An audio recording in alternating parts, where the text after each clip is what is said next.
Hello, Assalamu alaikum. I am Hifza.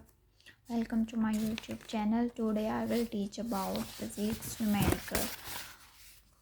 Chapter number 1, class 9th. Physical quantities and measurement. तो first question हम देखते हैं. इसमें उसने कहा है express the following quantities using prefixes.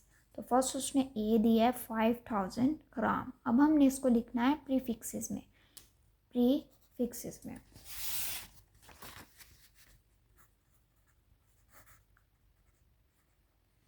Prefixes में प्रीफिक्सेस का मतलब होता है उसको ऐसा ही यूनिट में, जैसे कि kilo, giga, mega, nano. Giga, mega, nano जो भी है उसमें लिखना है, मतलब 10 की मल्टीपल्स पावर में लिखना है. अब उसकी जो मल्टीपल्स पावर होगी उससे हम बताएंगे ये गीगा है, किलो है, पिको है, नैनो है. तो फर्स्ट ऑफ ऑल हम स्टार्ट करते हैं इसका टेबल. ये प्रीफिक्सेस का टेबल यहाँ पे है. वेट अ मिनट, ये रहा, जिसमें hexa, peta, tera, giga, mega, kilo, hecto, deka, deci, centi, milli, micro, nano, pico, femto और एटो है. तो इसमें क्या कहा है, जो मैंने बताया है सही यूनिट में लिखना है. किलो जैसा कि किलो है, मेगा है, गीगा एंड मिली है, 10 के मल्टीपल्स में लिखना है. सिंबल उसके ये हैं, प्रीफिक्सेस उसके ये हैं. जो फर्स्ट उसने हमें दिया हुआ है वो है 5000 ग्राम. हमें पहले देखना होता है, हम इधर लिख लेते हैं 5000 ग्राम. इसमें जो ये वाले ज़ीरो होते हैं ना, इसको हम इस 10 के मल्टीपल्स में लिखते हैं और देन हम उसको इस प्रीफिक्सेस में चेंज करते हैं. तो फर्स्ट ऑफ ऑल ये 5 है, इसके ज़ीरो कितने हैं 1 2 एंड 3. तो 10 ऐसे 1 2 3 पहले इसमें लिख लेते हैं और ग्राम. अब कितने हैं 1 2 3, तो हम 10 की मल्टीपल पावर में लिख लेते हैं. कितने हैं 3. अब 10 की मल्टीपल पावर जो है वो किसके इक्वल है?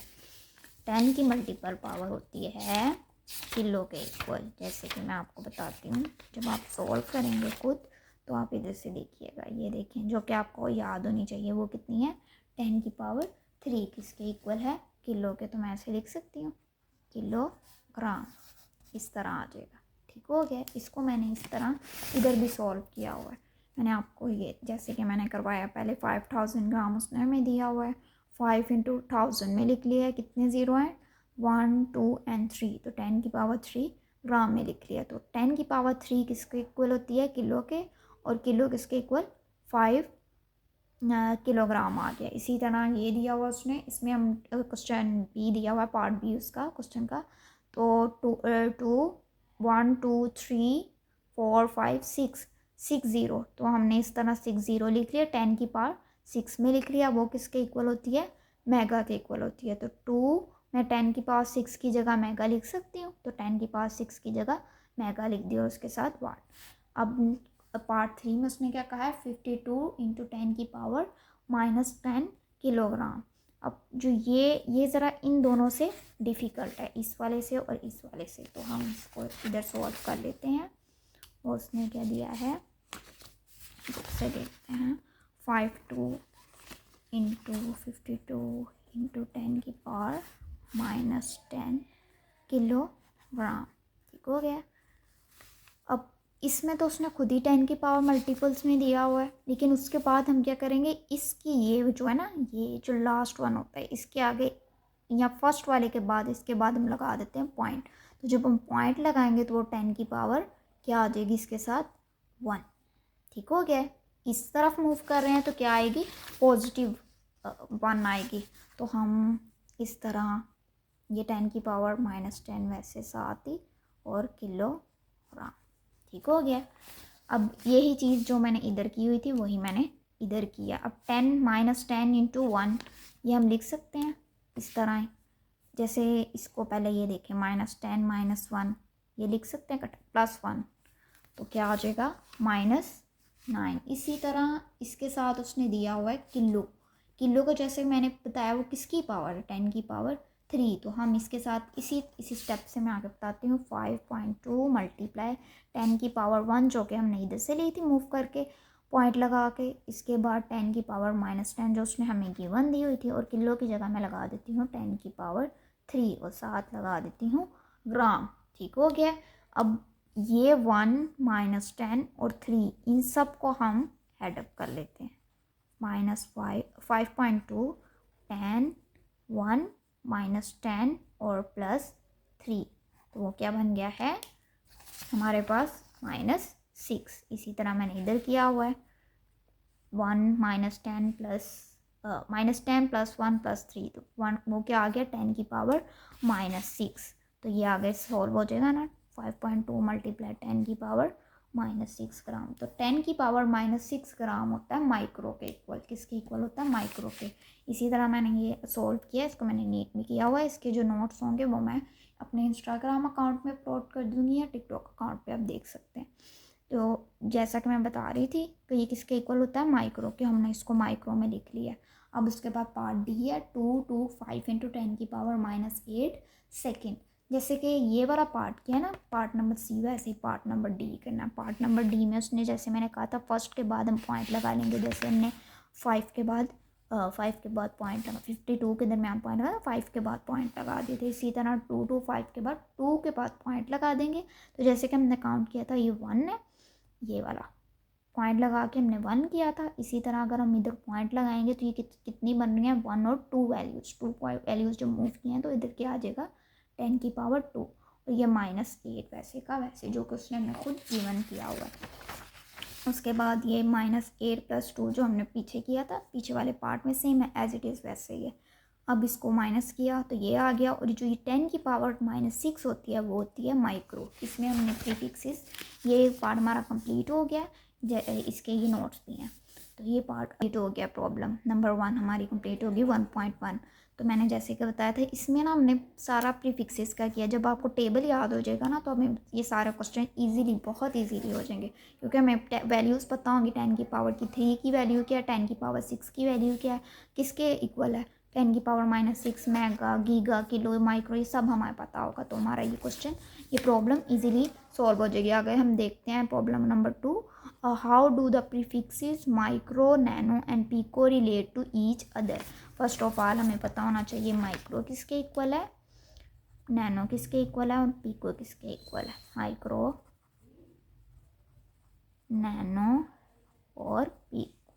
माइक्रो 10 की पावर -6, नैनो 10 की पावर -9 और पीको 10 की पावर -12।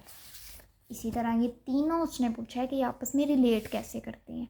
आपको सबसे जो बड़ी पावर होगी उसको हम तोड़ेंगे, उसको इसके इक्वल लिखेंगे, इस तरह ये सॉल्व हो जाएगा। मैं आपको दिखाती हूँ। ये रहा, जैसे मैंने ये किया हुआ है। How do the prefixes micro, nano and pico relate to each other. Micro ये है, नैनो ये है एंड पीको ये है। सो पीको किसके इक्वल थी? 10 की पावर -12 को। उसको हम तोड़ सकते हैं 10 की पावर -9 और 10 की पावर -3 में। इसको पहले हम स्मॉल वैल्यू को पहले उसको 10 की पावर -3 को पहले लिख लेते हैं और 10 की पावर -9 को बाद में लिख लेते हैं। अब ये हमने जो उसने हमें दिया था वो रिलेट कर रहा है, वो किससे रिलेट कर रहा है? नैनो से। तो हम उसको इसके लिए, इसलिए तो हमने नैनो को इस वाली साइड पे लिखा। इस 10 की पावर -9 की जगह हम लिख लेते हैं नैनो। अब 10 की पावर -9 जो कि उसने हमें एक और दिया था, नैनो कैसे रिलेट कर रहा है? तो नैनो भी तो उसने गिवन किया, हमने नैनो की वैल्यू ली -9। तो 10 की पावर -9 को अगर मैं तोड़ूँ 10 की पावर -6 और -3 में, तो इसी तरह जैसे ये नैनो की वैल्यू रिलेट कर रही थी, इसी तरह माइक्रो की वैल्यू भी रिलेट कर रही है। पीको, नैनो और माइक्रो एक दूसरे से रिलेट कर रहे हैं। इसी चीज़ को उसने प्रूव करने के लिए हमें कहा था प्रीफिक्सेस, तीनों प्रीफिक्सेस हमने इससे रिलेट करके उसको बता दिए, एक दूसरे से रिलेट करके। उसके बाद मैं अब प्रॉब्लम नंबर 1 और 2 हमने सॉल्व कर दी। अब हम प्रॉब्लम नंबर 3 की तरफ जाते हैं। Your hair grow at the rate of 1 millimetre per day, find their growth rate in nanometre per second. Nanometre per second इसमें पूछा है your hair grow rate at the rate of 1 millimetre per day. Per day किसके equal होता है? Per day मैं आपको बताती हूँ। पर डे,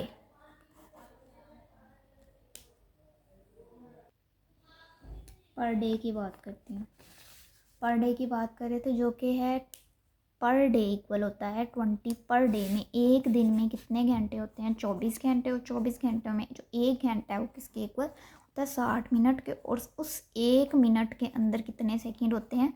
60 सेकंड होते हैं। तो जब हम इसको आपस में मल्टीप्लाई करेंगे तो वो इक्वल आ जाएगा 86400। तो एट द रेट का मतलब उसने कितना, एट द रेट कितना दिया हुआ था? 1 मिलीमीटर।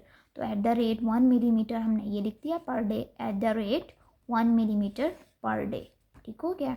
उसके बाद 1 मिलीमीटर, जैसे मैंने कहा प्रीफिक्सेस का टेबल आता होगा तो सब आता होगा। प्रीफिक्सेस का टेबल में उसने 10⁻³ इक्वल होती है मिली की। ठीक हो गया। तो हमने मिली की जगह मिली की वैल्यू पुट कर दी, वो किसके इक्वल है? 10⁻³ के। तो ये उसकी पर डे की वैल्यू लिखी हुई है। इसी तरह 1 मिली की जगह वैल्यू लिख दी, मिलीमीटर वैसे का वैसे ही आ जाएगा, वो इधर मैंने कंसीडर नहीं किया, एंड पे लिख दूँगी। उसके बाद 10⁻³ इंटू 1 10⁻³ अब ये वाली जो नीचे वाली वैल्यू है ना, जैसे कि हमने ये वाली वैल्यू सॉल्व की थी, इसी तरह इसको सॉल्व करना है, जो कि होगा इस तरह 86400 है। तो ये दो वैल्यू इसको हम 10 की पावर में लिख सकते हैं, वो है 2। अगर मैं ऐसे लिख दूँ 864 10⁻², तो कोई मसला नहीं है। इसी तरह मैंने इधर लिखा हुआ है वैल्यू में। उसके बाद ये वाली जो वैल्यू है ऊपर माइनस की है, नीचे आके किस ऊपर माइनस की, ये जो नीचे वाली प्लस वाली है ना 10⁻², वो ऊपर जाके माइनस की हो जाएगी। तो -3 -2 हमारे पास आ जाएगी। उसके बाद अगर मैं इधर 64 किया, हमारे पास आ गया है 11.57, और इन तीनों वैल्यूज़ को सॉल्व करेंगे तो इधर आ जाएगा नैनो। कैलकुलेटर पे जब आप सॉल्व करेंगे ना, इसको डिवाइड करके, इस वैल्यू को डिवाइड करके और इसको साथ मल्टीपल 10 के मल्टीपल्स लगा के, तो यही वैल्यू आ जाएगी। ठीक हो गया। उसके बाद हमारे पास 3 प्रॉब्लम्स हो गई हैं, ये वाली 3 प्रॉब्लम्स, ये वाली फर्स्ट वाली, सेकंड वाली और थर्ड वाली। इसके आंसर भी मैच कर लीजिएगा आप जो मेरे नोट्स हैं उनके साथ, एज इट इज़ वही आंसर है। उसके बाद हमारे पास है problem number 4, rewrite the following in standard form. First ये दिया, सेकंड पार्ट ये, थर्ड ये और फोर्थ ये पार्ट दिया। तो अब हम इसको देख लेते हैं 4 पार्ट्स। जैसे प्रीफिक्सेस था, वैसे अब हमने इसको स्टैंडर्ड फॉर्म में लाना। जैसे प्रीफिक्सेस में मैंने पॉइंट लगा के 2 पार्ट सॉल्व किए थे, जैसे कि ये वाले पार्ट सॉल्व हुए थे ना, उसी तरह सेम मिलते जुलते ये वाले हैं। तो हमने पहले ये वाली वैल्यू ली जो उसने फर्स्ट पार्ट दिया हुआ है, उस फर्स्ट पार्ट में जो इसके बाद है उसके बाद मैं लगा दूँगी एक पॉइंट के बाद 1 2 3 मूव किया, तो हम 10 की मल्टीपल साथ 3 लिख लेंगे। ये -27 + 3, तो वो हो जाएगा 10⁻24। ये इसकी क्या आ जाती है? Standard form. बी पार्ट में भी इसी तरह है, 3 2 × 10⁵। तो इधर अगर मैं पॉइंट लगाऊं तो वो क्या आ जाएगा? 10⁻1। तो 10⁻1 मूव किया ना, तो इसलिए 10⁻1 लगा दिया। तो 5 + 1 क्या आ गया? 6। ये इसकी स्टैंडर्ड फॉर्म हो गई। उसके बढ़ते हैं थर्ड पार्ट में उसने क्या दिया? 725 × 10⁻⁻5 किलोग्राम। जैसे कि मैंने इसमें ऊपर वाले में बताया, पॉइंट लगाएंगे तो पॉइंट लगा के 2 मूव करिए तो 10⁻2 साथ आ गया।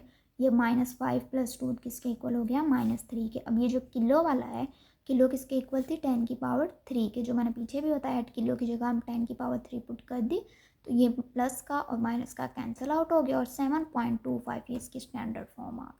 उसके बाद पॉइंट डी है, इसमें तो पहले ही उसने पॉइंट लगाया हुआ। अगर हम इसको पॉइंट की जो ये लेफ़्ट साइड पे पॉइंट्स उसने दिए हुए हैं वैल्यू के, ये 0.02, ये एग्जैक्ट वैल्यू है 2 × 10⁻8। जब हमने इसको राइट साइड पे मूव किया था तो हम उसको पॉजिटिव 10⁻2 लगाई थी। जब हमने उसको ये पॉइंट लगा के, तो ये जो ये कंसीडर की थी, तो इसकी जगह हमने राइट साइड पे कंसीडर की थी, तो उसकी जगह हमने पॉजिटिव लगाया था।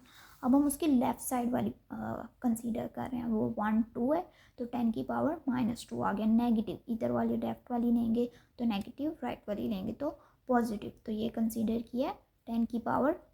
तो इधर क्या आ गया? सिर्फ 2 × 10⁸, और ये -2, -8 -2 क्या आ गया? -10।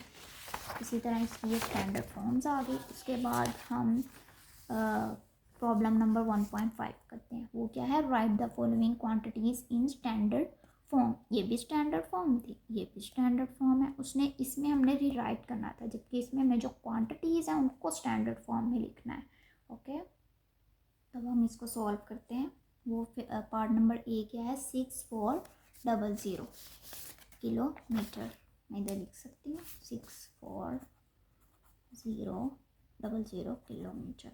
तो 64, पहले हमें इसको, इस जो ज़ीरो है ना इनको कंसीडर कर लेते हैं, इनको कर लिया, किलोमीटर वैसे का ऐसे 7 आ गया। अब वो लगाते हैं जो मैं कह रही थी, पॉइंट लगाना स्टैंडर्ड फॉर्म बनाने के लिए। इधर पॉइंट लगाया, एक साइड पे मूव किया तो 10 की पावर 1 और ये 10 की पावर 2, 7 वैसे का वैसे। तो ये क्या बन गया, 6.4 इंटू 10 की पावर 3 किलोमीटर। ठीक हो गया। पहले उसने ज़्यादा ये वाली ना रीराइट करने के लिए दी थी, तो उसमें सिर्फ हमने पॉइंट लगाया, थोड़ा आगे मूव करके उसको सॉल्व कर लिया था। लेकिन इसमें हमने पहले उसके पॉइंट की फॉर्म में बनानी है, उसके मल्टीपल्स में लिख के फिर उसको स्टैंडर्ड फॉर्म में बनाना है। तो हमने इस तरह, मैंने आपको बता दिया। इसी तरह पार्ट बी है, तो मैंने नोट्स पे बनाया हुआ है, पार्ट बी है तो उसमें भी हमने 38000 किलोमीटर है, तो पॉइंट लगाया। पहले हम इसकी फॉर्म लिख लें, मैं पहले इधर कर देती हूँ। क्या क्वेश्चन है, 38000 किलोमीटर। तो 38, ये कितनी है, 1 2 3 4, तो 10 की पावर 4 किलोमीटर। और अगर मैं इसकी जगह पॉइंट लगा दूँ तो क्या आएगा, 10 की पावर 1, 10 की पावर 4, यही वाली सेम, और किलोमीटर। तो 1 और 4 कितनी होगी, 10 की पावर 5 किलोमीटर। 3.8 इंटू 10 की पावर 5 किलोमीटर, यही इधर आंसर होगा, इधर ये रहा। ठीक हो गया। इसी तरह इसकी 1 2 3 4 5 6 7 8 0 10 की पावर 8 में लिखा, और 3 इंटू 10 की पावर 8 इसके स्टैंडर्ड फॉर्म है। अब seconds in a day, part number 4 है सेकेंड्स इन अ डे। ये जो सेकेंड्स इन अ डे, तो वो क्या है, 24 इंटू 60 इंटू 60। ठीक है, तो आगे हमने करके देखा था, आंसर क्या आता है, 86400, यही आया था ना, 86400 जी। तो आगे अब मैं यही जो मैंने पहले समझाया, ये जो 10 की पावर 2, ये जो ज़ीरो हैं उनको कंसीडर कर 10 की मल्टीपल्स पावर में लिख लिया, 6 4 ये आ गया। अब हमने इसके बाद पॉइंट लगा दूँ तो ये 2 वैल्यूज़ मूव कर रही हैं, 2 और 10 की पावर 2 जो पहला था, तो 10 की पावर 2 और 10 की पावर 2 कितने हो गए, 10 की पावर 4, 8.64 इंटू 10 की पावर 4, 10 की पावर 4 सेकेंड। ये देखते हैं, यही हो गया, सेम एज इट इज़ वही वैल्यू आ गई। ठीक हो गया। अब आगे हम प्रॉब्लम नंबर 1.6 पे मूव करते हैं। आई होप आपको समझ आ रही हो। वो है, ऑन क्लोजिंग द जार्स of a vernier calliper, zero of the vernier scale is on the right to the its main scale such that fourth division of its vernier scale coincides with one of the main scale division, find its zero error and zero correction। ये इधर से बताओ,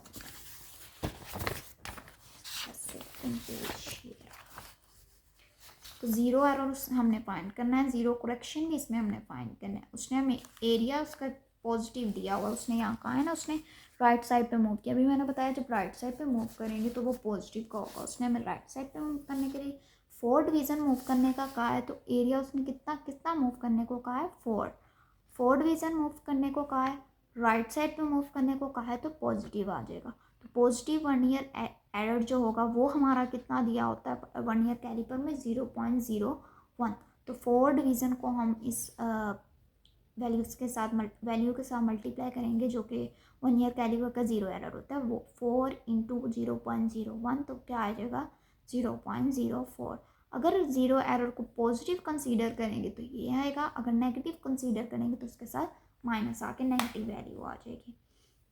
इसके बाद मैं move करती हूँ next वाले पे, problem number 1.7। A screw gauge has 50 division on it's circular scale, the pitch of the screw gauge is 0.5 millimetre, what is it's least count. Least count की वैल्यू जो फाइंड करते हैं। स्क्रू गेज हैज़ 50 डिवीज़न, उसने division कितनी दी हुई हैं, given divisions कितनी हैं,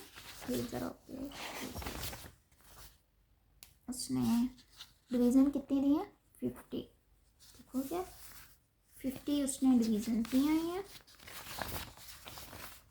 50 डिवीज़न। उसके बाद सेकेंड उसने कहा pitch of the screw gauge, pitch उसने दी हुई है डिवीज़न्स, ये 50 डिवीज़न्स, और पिच उसने दी हुई है हमारे पास 0.5 मिलीमीटर, पिच इज़ 0.5 मिलीमीटर। और उसने कहा है what is it's least count, जब उसने डिवीज़न्स ये दी हैं, पिच ये दी है, और उसने हमें लीस्ट काउंट स्क्रू गेज का फाइंड करने को कहा है, स्क्रू गेज का लीस्ट काउंट फाइंड करने को कहा है। स्क्रू गेज का लीस्ट काउंट का फॉर्मूला आपको पहले ही पता होगा, least count is equal to pitch of the screw gauge और division number of the division on circular scale. Pitch उसने हमें कितनी गिवन दी हुई है 0.5 मिलीमीटर, वो वैल्यू पुट कर दी, और नंबर ऑफ डिवीज़न उसने कितने दी हुई है 50।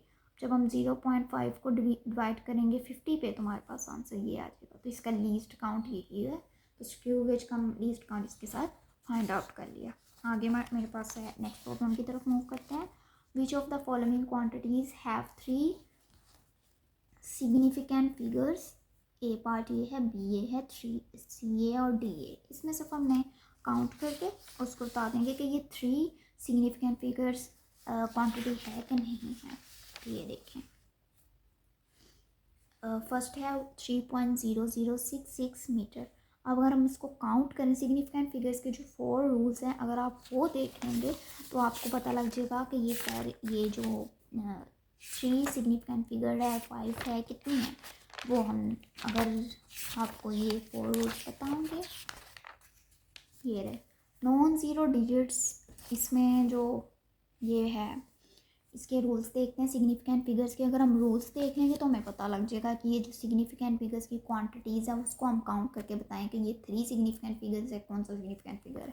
तो फर्स्ट ऑफ ऑल उसका रूल क्या है, non zero digit are always significant, जो नॉन ज़ीरो डिजिट होंगे वो सिग्निफिकेंट होंगे। दूसरा उसका रूल है ज़ीरो बिटवीन 2 सिग्निफिकेंट फिगर्स, जो 2 सिग्निफिकेंट फिगर्स है, लेट्स सपोज एक 1 इसके 3 है और ये है 7, तो उसके दरमियान जो ज़ीरो है तो वो भी क्या होगा, एक सिग्निफिकेंट फिगर होगा। उसके बाद फाइनल और ending zero on the right side the decimal fraction are significant, जो राइट साइड पे होगा ज़ीरो वो भी क्या होगा, सिग्निफिकेंट फिगर होगा।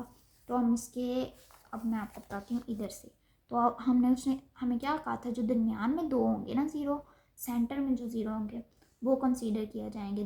तो 1, इसकी वैल्यूज इसके नंबर काउंट कर लेते हैं, 1 2 3 4 5। तो सिग्निफिकेंट फिगर क्या है 5। इसमें लेफ़्ट साइड पे 0 है और राइट साइड पे ये वैल्यू है 309। मैं उसने ये नहीं कहा था कि लेफ़्ट साइड वाले जो वैल्यू ज़ीरोज़ हैं उन्हें कंसीडर करना है, तो ये उसके रूल में नहीं था, तो हम उन्हें कंसीडर नहीं करेंगे।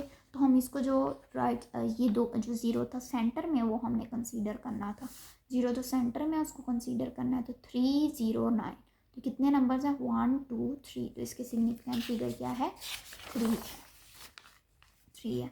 उसके बाद 5.05 इंटू 10 की पावर -27 किलोग्राम, -27, जैसे कि मैंने कहा था नेगेटिव वैल्यू तब आएगी इसके मल्टीपल में जब वो उसके लेफ़्ट साइड पे होगा। सिग्निफिकेंट फिगर का रूल है कि जो लेफ़्ट साइड पे उसको हम कंसीडर नहीं करेंगे, उस ज़ीरोज़ को कंसीडर नहीं करेंगे, तो हमने राइट साइड वाले करने हैं और साथ में जो सेंटर में होंगे वो करने हैं। उसके रूल्स के मुताबिक देखते हैं, 1 2 3 नंबर है, तो इसके सिग्निफिकेंट फिगर क्या है 3 है।